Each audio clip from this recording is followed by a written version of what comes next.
नमस्कार साथियों, आप सभी का हार्दिक स्वागत, वंदन एवं अभिनंदन है आपके अपने YouTube चैनल मां शारदे एकेडमी में। मैं नीरज शुक्ला आप सभी का तहे दिल से हार्दिक स्वागत करता हूं। जैसा कि हम आप सभी से बात कर रहे थे CDP यानी बाल विकास में, तो बाल विकास में हमने बाल विकास की तीनों अवस्थाओं पे चर्चा कर ली है और उसके बाद हमने आपसे बात करी थी कि बाल विकास में जो होता है, और उसके बाद हमने ये बात करी थी कि शारीरिक विकास पे चर्चा हो रही थी। तो शैशवावस्था में शारीरिक विकास बच्चे का कैसे होता है, जन्म के समय बच्चे का भार कितना होता है, वजन कितना होता है, और जन्म के समय बच्चे के मस्तिष्क का भार कितना होता है, कौन सी हड्डी सबसे बड़ी होती है, कौन सी हड्डी सबसे मजबूत होती है, इन सारी चीजों पे हम ढेर सारी चर्चा कर चुके हैं। आज उसी क्रम को आगे बढ़ाते हुए हम आप सभी से चर्चा करेंगे मेरे मित्रों, मेरे भाइयों, कि बाल्यावस्था में शारीरिक विकास किस अवस्था में। तो बाल्यावस्था में बात किसकी कर रहे हैं हम? तो बाल्यावस्था में बात कर रहे हैं किसकी? शारीरिक विकास की। किसकी बात कर रहे हैं मेरे लाल, मेरे साथियों? तो शारीरिक विकास की। किस अवस्था में? तो बाल्यावस्था में। यदि हम बात करते हैं तो सबसे पहले बात करता हूं भार की। किसकी बात करता हूं? भार की। भार का मतलब ही है वजन, या वजन कह लो या भार कह लो। कहने का मतलब है बाल्यावस्था के पूर्व में, यदि मैं बात करता हूं बाल्यावस्था के पूर्व में बच्चे का भार कितना होता है, तो बाल्यावस्था के पूर्व में या प्रारंभ में कह सकता हूं। तो बाल्यावस्था के प्रारंभ में बच्चे का भार कितना होता है?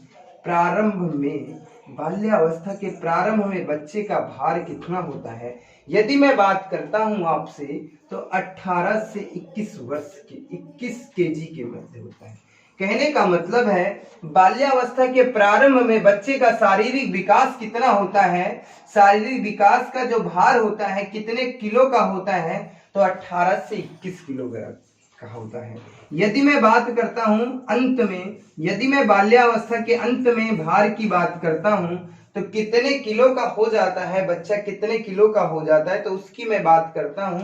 तो बाल्यावस्था के अंत में मतलब 12 साल का बच्चा हो जाता है। तो यहाँ पर कितने हम बात करते हैं, तो अंत में बच्चे का जो शारीरिक विकास होता है वो कितने किलो का बच्चा होता है? 36 से 43 किलो का, 36 से 43 केजी का होता है। यहाँ पे 2 पॉइंट हमने आपको बताया।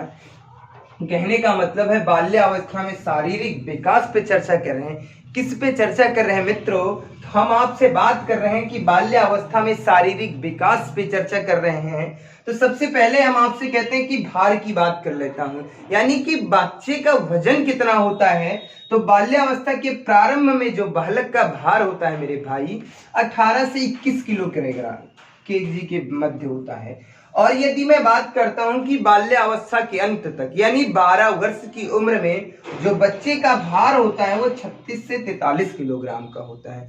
उम्मीद करता हूं ये चीज समझ में आई। और यहां से एक प्रश्न पूछा जाता है, अच्छा शैशवावस्था में क्या हो रहा था कि बालक का भार बालिकाओं की अपेक्षा अधिक हो रहा था। किसका? बालक का।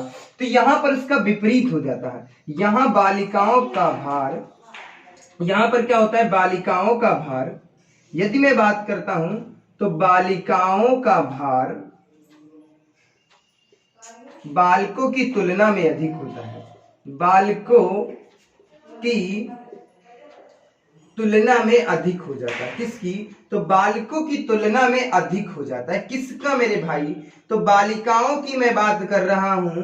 तो बालिकाओं का जो भार होता है मेरे लाल, तो बालिकाओं का भार बालकों की तुलना में क्या हो जाता है? अधिक हो जाता है। उम्मीद करता हूं ये कहानी समझ में आ गई होगी। यदि मैं बात करता हूं, यदि मैं अगले पॉइंट की बात करता हूं, लंबाई की भी बात कर लेता हूं। यदि मैं लंबाई की बात करता हूं मेरे भाई, लंबाई की बात करता हूं कि बाल्यावस्था में बालक की लंबाई कितनी हो जाती है, बालक की लंबाई कितनी हो जाती है।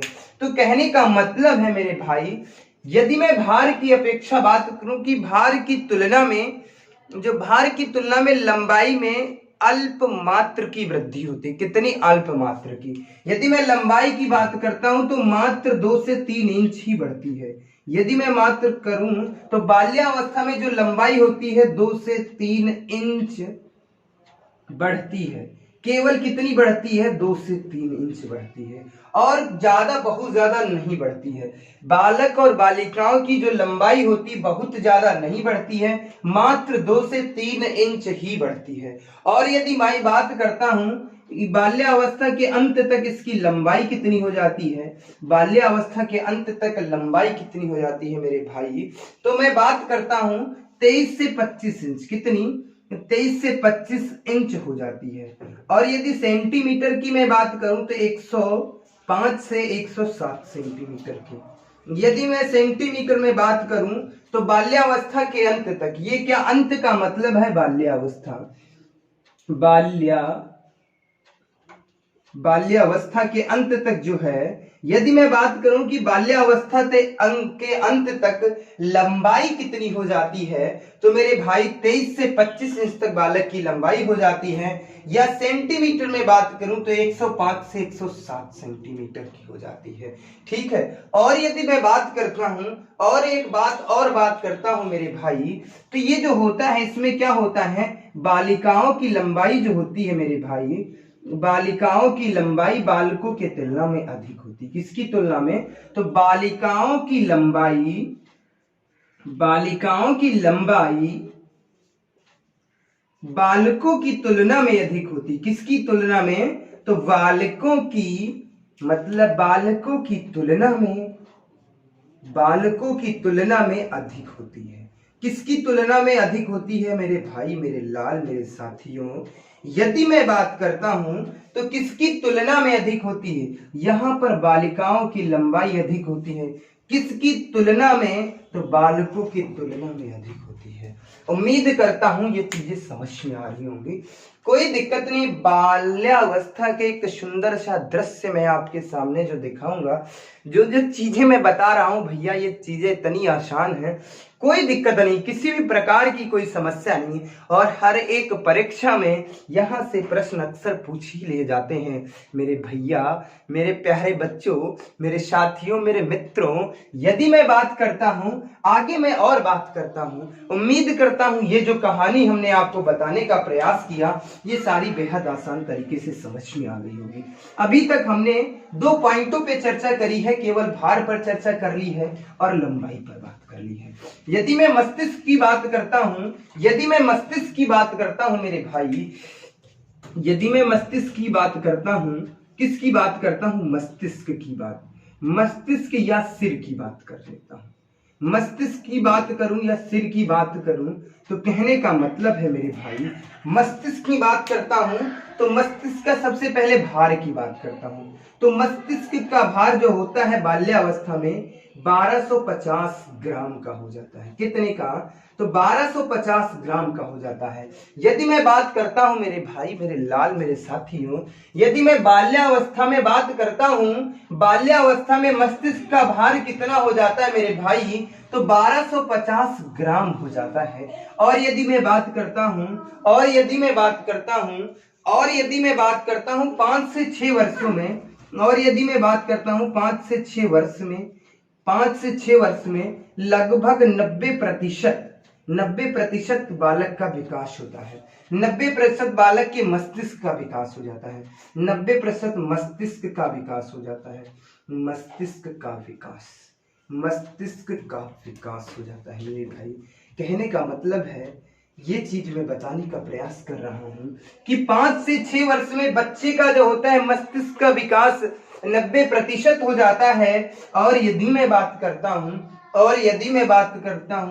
10 वर्ष में बच्चे का मस्तिष्क का विकास कितने प्रतिशत हो जाता है, तो 95% हो जाता है। यदि मैं कहता हूं बाल्यावस्था के अंत तक या 12 वर्ष तक बच्चे का जो मस्तिष्क का विकास हो जाता है, कितना हो जाता है? 100% हो जाता है। कितना हो जाता है? 100% होता है। उम्मीद करता हूं ये चीजें समझ में आ गई होंगी। मस्तिष्क की कितनी चीजें पूछी जाती हैं आपकी परीक्षाओं में, और ये क्रो एंड क्रो ने कहा भी था कि बाल्यावस्था में बच्चे का मस्तिष्क का पूर्ण विकास हो जाता है।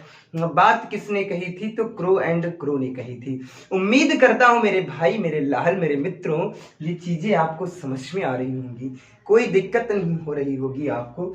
कोई दिक्कत वाली चीजें ही नहीं, बहुत आसान आसान चीजें हैं। यही हमारी परीक्षाओं में अक्सर पूछ ली जाती हैं। और यदि मैं बात करता मेरे भाई, मेरे लाल, मेरे शेर, यदि मैं बात करता, यदि मैं यहीं पर बात कर लेता, दांत की मैं बात कर लेता, यदि मैं दांतों की बात कर लेता मेरे भाई, यदि मैं दांतों की बात कर लेता, तो दांतों की जब मैं बात करता हूं मेरे भाई, तो दांतों की यदि मैं बात करता हूं, तो कहने का मतलब है कि 5 से 6 वर्षों में क्या होता है? 5 से 6 वर्षों में बालक के 5 से 6 वर्षों में बालक के दूध के दांत, बालक के दूध के दांत, किसके दांत? तो मेरे भाई दूध के दांत गिरने लगते हैं। क्या होने लगते हैं? गिरने लगते हैं। कौन से? तो दूध के दांत क्या होने लगते हैं? गिरने लगते हैं। उम्मीद करता हूं ये प्रश्न से ये पॉइंट समझ में आया होगा।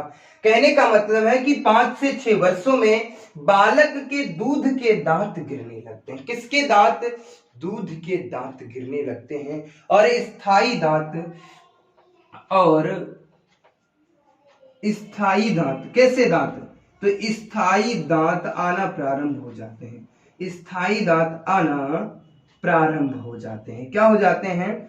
प्रारंभ हो जाते हैं।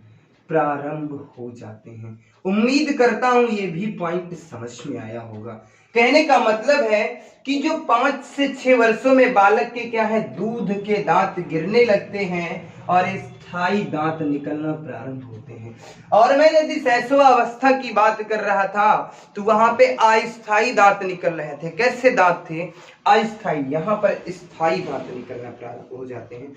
और यदि मैं बात करूं तो 12 से 13 वर्ष की उम्र में, यदि मैं बात करूं 12 से 13 वर्ष की उम्र में, यदि मैं बात करूं मेरे भाई 12 से 13 वर्ष की उम्र में 28 दांत निकल आते हैं। कितने? 28 दांत निकल आ जाते हैं। यदि मैं बात करूं 12 से 13 वर्ष की उम्र में, यानी कि बाल्यावस्था के अंत तक 28 दांत निकल आते हैं। कितने दांत निकल आते हैं? तो 28 दांत निकल आते हैं। कितने दांत निकल आते हैं? 28 दांत निकल आते हैं। और यदि मैं बात करता हूं मेरे भाई, मेरे लाल, मेरे साथियों, उम्मीद करता हूं ये चीजें समझ में आ रही होंगी। अगली चीज मैं और बताऊंगा थोड़ी सी। तो दांतों से क्या क्या प्रश्न पूछे जा रहे हैं आपकी परीक्षाओं में, क्या क्या चीजें हैं, क्या क्या नहीं है, वो चीजें मैंने डिस्कशन कर ली है। आइए हम और चीजों पे आपसे बात करते हैं। उम्मीद करता हूं ये चीजें बहुत ही आसान तरीके से समझ में आ रही होंगी। चलिए हम और कुछ चीजों पे बात कर लेता हूं। और यदि चीजों पे डिस्कशन करता हूं, कुछ चीजों पे बात करता हूं आप सभी से मित्रों, तो हमने अभी तक आपसे बात कर लिया, भार पे बात कर लिया, मस्तिष्क पे बात कर लिया, लंबाई पे बात कर लिया, और किस पे बात कर लिया है? लंबाई पे बात कर लिया और दांतों पर बात कर लिया। अच्छा, अब हम बात करते हैं हृदय की धड़कन की बात कर लेता हूं। यदि मैं बात करता हूं बाल्यावस्था में जो बच्चे की हृदय की धड़कन होती है वो कैसी होती है? धड़कन, हृदय की धड़कन, धड़कन की गति क्या होती है? यदि मैं इसकी बात करता मेरे भाई, मेरे लाल, मेरे शेर, यदि मैं इसकी बात करता हूं, तो 1 मिनट में ये धड़कन होती है बाल्यावस्था में 1 मिनट में 72 बार। कितनी? 1 मिनट में कितनी बार होती है? 72 बार। कितनी बार? 72 बार। 1 मिनट में कितनी बार होती है? 72 बार। किसकी? तो हृदय की धड़कन जो होती है मेरे भाई 1 मिनट में 72 बार होती है। और यदि मैं बात करता यहाँ पर हड्डियों की बात कर लेता, किसकी बात कर लेता? हड्डियों की बात करता, हड्डियों की बात कर लेता, हड्डियों की बात करता। हड्डियों की जब मैं बात करता हूं मेरे भाई, मेरे लाल, तो इस हड्डियों में और कुछ नहीं पूछा जाता है, ये क्या हो जाती है? पूर्व की तुलना में। कहने का मतलब होता है पूर्व की तुलना में अधिक मजबूत। किसकी तुलना में? तो पूर्व की तुलना में अधिक मजबूत हो जाती है। पूर्व की तुलना में अधिक मजबूत हो जाती है। क्या हो जाती है? अधिक मजबूत हो जाती है। यदि मैं बात करता हड्डियों की बात करता तो पूर्व की तुलना में क्या हो जाती हैं, अधिक मजबूत हो जाती हैं। और मैं बात करता मेरे भाई मेरे लाल मांसपेशियों की मैं बात करता, यदि मैं बात करता मांसपेशियों की मैं बात करता हूँ, मांसपेशियों की यदि मैं बात करता हूँ तो ये पूरे शरीर का कितना प्रतिशत होती हैं, ये कितने प्रतिशत होती हैं, तो शरीर के भार का मैंने आपसे बताया था कि शरीर के भार का शरीर के भार का कितना प्रतिशत होती हैं, तो शरीर के भार का 27 से 30% हो जाती हैं। कितना हो जाते हैं, 27 से 30%। और यदि मैं एक और पॉइंट की बात करता हूं तो बाल्यावस्था में भी क्या हो जाता है, यौन अंगों का विकास हो जाने लगता है। किसका, तो यौन अंगों का विकास, यौन अंगों का विकास होने लगता है। उम्मीद करता हूं ये सारी चीजें समझ में आ रही होंगी। कहने का मतलब है मेरे भाई मेरे लाल मेरे साथियों, बाल्यावस्था में क्या था, शारीरिक विकास, उस पर हमने ढेर सारी चर्चा की है। इससे ज्यादा आपकी परीक्षा में कोई भी प्रश्न नहीं पूछा जाता है। बाल्यावस्था में शारीरिक विकास पर, शैशवावस्था में शारीरिक विकास पे हमने आपसे चर्चा कर ली है मित्रों। अब हम आगे की क्लास में आप सभी से बात करेंगे कि शैशवावस्था में किस अवस्था में, तो माफ कीजिएगा किशोरावस्था में बच्चे का शारीरिक विकास कैसे होता है। उम्मीद करता हूं ये चीजें समझ में आई होंगी। यदि हमारी कक्षाएं आपको बेहतर लगे, आपको कुछ सीखने को मिले, तो आप सभी से विनम्र निवेदन है कि मेरी इन कक्षाओं को शेयर कीजिएगा ताकि अधिक से अधिक बच्चे इन बेहतर कक्षाओं का लाभ ले सकें। और ये सारी कक्षाएं जो हैं, ये पूरा का पूरा बैच जो है ये निशुल्क है। 400 घंटे का बैच है, ये पूर्ण रूप से निशुल्क है। और यूपीटीटी के लिए ये रामबाण सीरीज है, इससे बाहर कुछ नहीं आएगा, ये मेरा दावा है। यदि आपको कोई दिक्कत हो, किसी भी प्रकार की आपको कोई समस्या हो, तो आप मुझे जरूर बताइए, कमेंट करके जरूर आंसर दीजिए। धन्यवाद।